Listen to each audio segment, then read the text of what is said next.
Hey guys, Mike here. In this video, I'm going to give my impressions on the Monster Hunter Wilds beta. I asked you guys in a YouTube post what you guys wanted me to talk about, so let's just get right into it. Thoughts on skill floor and skill ceiling in Wilds beta compared to World Iceborne is definitely lowered just due to the presence of focus mode. That being said, there is still some precision required for certain inputs into certain parts of certain combo chains. The input requirements are still pretty tight to get perfect inputs, so that has been retained from World. As for skill ceiling, I think it's either on par with World Iceborne or perhaps a little bit higher. I've noticed for a lot of weapons, there's usually like one little small aspect of the weapon that boosts the ceiling a little bit higher. So to answer your question, I think the weapons are both easier to use and there is opportunity for a higher skill ceiling. I don't think that skilling is super high, but it is slightly higher than World Iceborne. Reduced hit lag, hit stun, and melee combat makes weapons and attacks feel like they have less impact and oomph than in previous titles.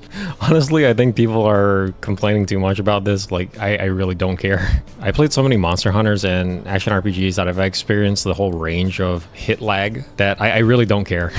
GU, it feels like there's no hit lag in GU, and then you have World, which has a ton of hit lag. Also, other action RPGs typically don't have hit lag, so I really don't care. And in terms of like oomph and when it hits the monster, I just don't care about that. Like, if the weapon connects and I get damage out of it, I'm fine with that. I think people are making this out to be a really big deal. It's really not a big deal, especially when there's precedent for older Monster Hunters that didn't have as much hit stun as World did. One thing I did like though that I noticed is that the monster actually responds to the hit. So if you hit like Chotacabra on his face kind of like does like a flinch. Now it's not a true flinch in the Monster Hunter gameplay sense where they'll flinch back for about 40 to 80 frames, but it's just a visual flinch that actually shows, hey, your sword hit the monster's face and he actually responding to it, even though it doesn't stop them in their track. It doesn't delay them from attacking. So that, I thought that was a nice visual touch for Wilds that wasn't present in Monster Hunter World. Here are your thoughts on obvious stuff. Weapon feels smoothless, but also interested in monster behavior, map design, weather effects, sacred balance. Is that the mount you're talking about?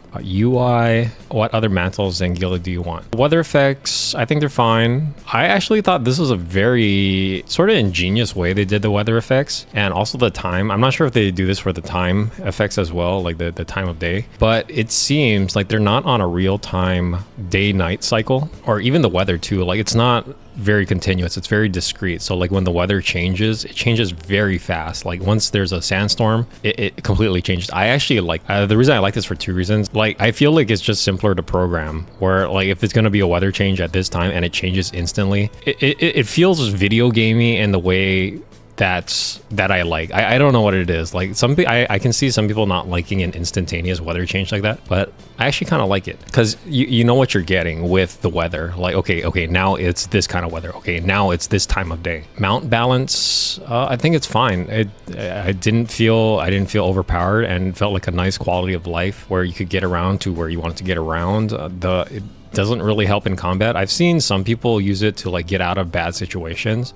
But if you're playing at the top, 10% of gamers, you shouldn't need to use it to get out of bad situations because you just don't get into bad situations, because it can help weaker players from a defensive perspective in the fight, but it doesn't really help you offensively. Map design, I think, is fine. I think it has the verticality and it has the width as well. Like, it's very spread out. I mean, there are some secret areas as well, but I don't particularly care if there's a lot of secret areas because that's just more stuff I have to find. And once you find it, like, the secret's already up, the jig is already up, right? So, just a few secret areas is fine. Map design is not what makes Monster Hunter, in my opinion. It's the actual fighting of the monsters. UI, I think it's fine. It's people are going to bitch and moan about UI, but it's just something you get used to, right? Every new game you play, you have to deal with a different UI. One thing I liked was that the settings menu was like very extensive on PC. You might take that as, oh my god, the menu is so complicated, but it's just getting used to it. It's just a new game. And one common trend I see is people like bitching and moaning about things about the game. It's literally only been out for a few days and it's just so new that you're gonna get used to it. Just don't worry about this kind of stuff. You're also getting more UI customization in this game compared to World. You can make things bigger or smaller. You can make them disappear from view. You can make them always show. One thing I would like to see for UI options is if you could actually make the UI elements bigger, even bigger that they currently are and also move them around on the screen, which I don't think they're going to do, because that's only like for a niche amount of people that really want to optimize their UIs. For monster behavior, the general theme is the same. They do an attack, return to neutral for 1 frame, and then they do into the next attack. For enraged attacks, they have modified versions of their non-enraged, also consistent with previous games. Their speed increases when they're enraged. One thing I have been seeing is they're extending the Elder Dragon mechanic framework to regular monsters. For example, Doshaguma. Doshaguma actually has some hidden moves that he doesn't execute until much later in the fight when he's almost dying, because he has like a super enraged status. This is evident when he does the pound attack. He'll go 1, 2, 3 pounds, and then he'll do a lift up and earthquake on the ground, and he doesn't actually do that when he's enraged in the earlier parts of the fight. And this is very similar to Elder Dragons, where they have different states that will power up certain moves. So that's actually very nice to see that they're kind of expanding the complexity of monster behavior, and that's going to make for very interesting videos for me in the future, where I have to break down the different monster attacks, because now it makes it more complicated. You can't just look at enraged versus non-enraged. You actually have to consider the current state of the battle and the monster state. As far as them moving to a new area, I actually thought it was an improvement, because when they move to a new area, usually it's not that far and you can keep fighting them right away. If they just run away 20 feet, I think that's fine, because one complaint and one thing you'll also feel yourself is if you play GU and they move to a completely opposite side of the map, and then chasing them all the way to the other side of the map kind of gets old after a while. What mantles other than the ghillie do you want? I'll just take the ghillie mantle. I don't really care about other mantles. Feels like mouse and keyboard is now definitely the best input method with focus mode. So focus mode definitely increases the skill floor. So it makes it easier for people who are probably not that good at the game to hit monsters a little bit more reliably. That being said, I don't think it breaks the game, because it doesn't increase your attack speed. There's different properties to attacks. For example, attack speed, range, damage, hit stun, startup, recovery, and there's a few more. Focus mode only really affects one dimension and one property, and that's the rotational adjustment. And all that effectively does is improve the hit rate of your attacks. And it's just going to make the weapons feel easier to use, and that's not a bad thing. There's still other dimensions of the ones that I mentioned earlier that haven't been changed at all. For example, attack speed. And just because you can rotate more so that you can hit the monster easier, that actually means people are going to get hit more, because they're going to be more greedy and they're going to go for attacks they shouldn't be going for. For example, in Greatsword, just because you can TCS more easier and you can adjust like more than 180 degrees to land the TCS, people are going to go for more TCSs that they shouldn't be going for, and they're going to get punished for that. So while it does modify that aspect of the gameplay and making it more accessible, the game isn't just going to let you get away with that. A perfect example of this is Monster Hunter Rise. They introduced the wire bug and they gave you a lot of mobility. They actually designed the monsters to counter your ability to do that. For example, wirefall. People thought it was overpowered that if you got knocked back, you could just wirefall and just get back. And for the early tier monsters, yeah, you could do that. But the later tier monsters, they actually punish you if you try to use a wirefall prematurely, because they have combo attacks. So you're just going to wirefall right into their next attack. And I expect the developers of Monster Hunter are smart enough that they have balanced the game around focus mode. So I actually don't have any concerns with focus mode. Main changes versus World and Rise. It feels more like World rather than Rise, with some borrowed elements from Rise. For example, the mount was borrowed, the increased amount of counterplay, like some weapons have more counters. And that's also manifested itself in Perfect Guard. Like Perfect Guard in itself is a very light counter. It's a very quick counter for most weapons. So that philosophy of countering monsters has sort of re-manifested itself in Perfect Guard. Quality of life changes. A lot of quality of life changes were inherited from Rise. The main DNA of the game does feel more like World, because it still retains that slower paced gameplay. What should be changed for the main release? Honestly, from a major game mechanics perspective, I don't think really anything should be changed. Maybe some modification of the motion values and just a reevaluation on the role of certain moves in weapons movesets to make sure that each move has a purpose. Otherwise, people, if the move doesn't have a purpose in terms of range, hit rate, damage, etc., then that move is just not going to be used. For example, like the whole charge chop versus perfect rush debate, that's actually a very easy fix. If they just increase the motion value on perfect rush 3, then it makes perfect rush 3 overtaken damage and charge chop past a certain point, right? So then that means perfect rush would have a role in monster topples, whereas charge chop can still be used in damage windows that are lower than that of a perfect rush 3 damage window. Overall environment, movement, and monster feel. Overall environment, very good. Movement, very good. Monster feel, It's actually improved compared to World and Rise. Actually, in Rise had very good monster movement and animations, but honestly, in Wilds, the monster feel actually feels even better than both World and Rise. Like, the animations are much smoother, much more realistic. Their behavior feels more like a monster. Doshaguma does have that different point in the fight where he just, he's it's like a super enraged status, and that feels very fresh for the game. But it also makes the monster feel much more realistic. Does it have the potential to be greater than World? Yeah, that's an easy yes. I think it's already better than World. In terms of player base and playtime, that's an easy yes as well. That's going to be no question. It's going to be bigger than World. This is already obvious. Like, people already posted videos on the amount of people playing the open beta on PlayStation and PC and already exceeded expectations. Just want to say thank you for putting out videos. There isn't really another Monster Hunter content creator on this platform putting out videos with the level of technical and objective insight you bring. Please feel free to make longer, more in-depth videos. I'm here for it. It feels like you're rushing yourself in many of these videos.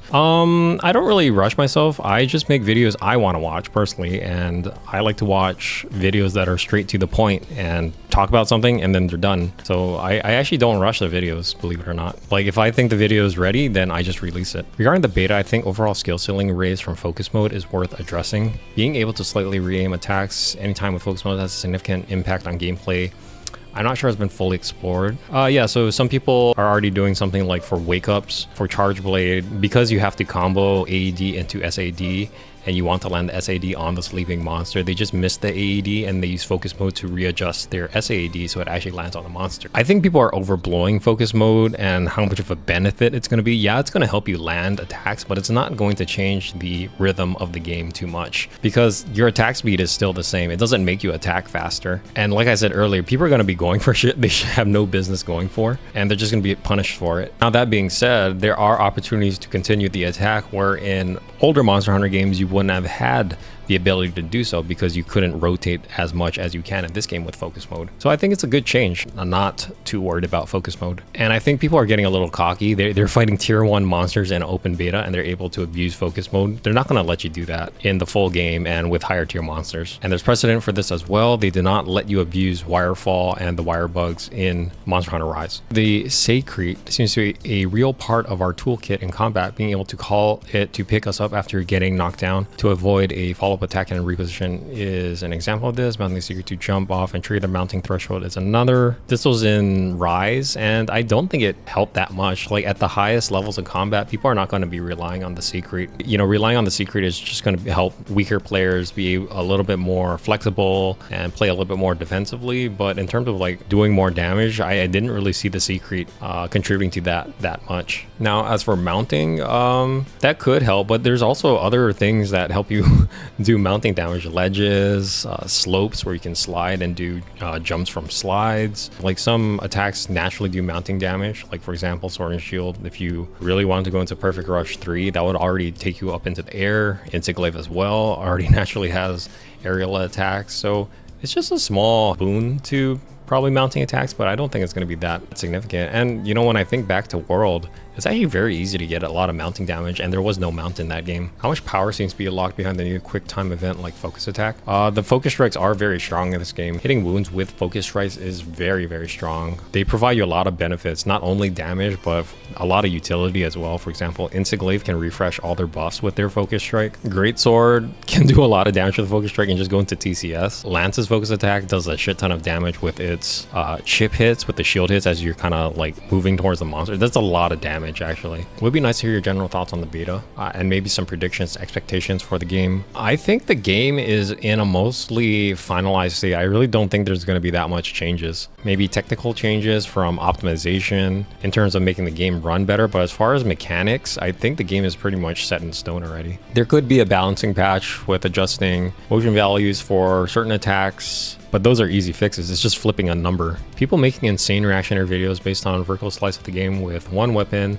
available has been incredibly annoying. Yeah, I think people are just doing that for views, but that's fine. I mean, that's just part of YouTube, right? Usually I am very level-headed in my analysis. I usually don't try to sensationalize everything. That's just me personally. I'm just very hard to impress. Your content has been very level-headed and refreshing because you approach the weapons mechanically and don't worry yourself with weird numbers, and more so how the weapon plays, which is appreciated. Yeah, so that's one reason I started making videos, is because like people just look at numbers and builds and stuff, and I've said this before, but there's so much mechanics going on behind the actual movesets of the weapons and how they interplay with the monsters. Like the startup and the recovery speeds of certain moves and how deep a move is into a combo to get to it. And because of that reality, like how are you able to execute those high damaging moves in various situations, like when the monster's not enraged, when it's enraged, when the monster's moveset is not friendly towards your weapon. I'm also very fascinated by how the developers design the weapons in terms of their movesets with their various properties like startup speed, recovery, damage, range, directional range as well, rotational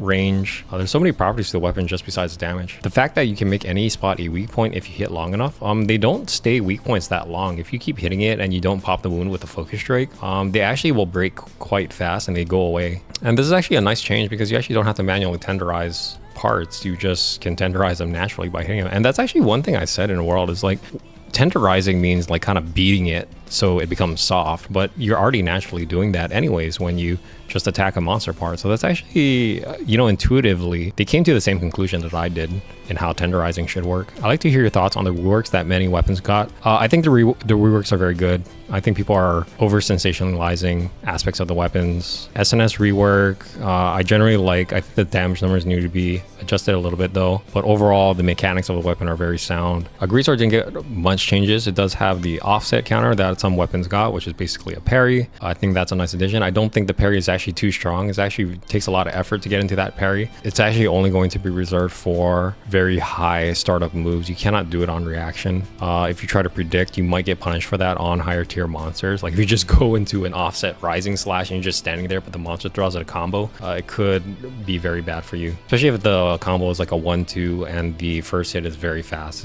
You won't be able to get the parry off on reaction. You may be able to get it off luck, but on reaction, it's some situations may just be impossible. And I expect the developers accounted for that, and they will make a lot of moves straight up impossible to parry on reaction. Longsword, I think the changes are interesting. I would have to play it a little bit more. Lance, I like the changes. I think Lance is fine. Instiglaive, I like the changes. Dual blades, I like the changes. Charge blade, I actually like the changes. Switch axe, I like the changes. Switch axe, I have to explore the changes a little bit more. There's a lot of changes to switch axe. And I get the general gist of what they're trying to go, but in terms of like numbers, and there's just so much detail to switch axe right now. When I was looking back at the frame data and the damage numbers and stuff. Hammer I kind of like, it's pretty simple. I feel like there's not much changes. It kind of went from world to rise and kind of went back to the world hammer. Hunting horn, I was able to try. I generally understand it now. I haven't played that much hunting horn, but I understand how the weapon works now.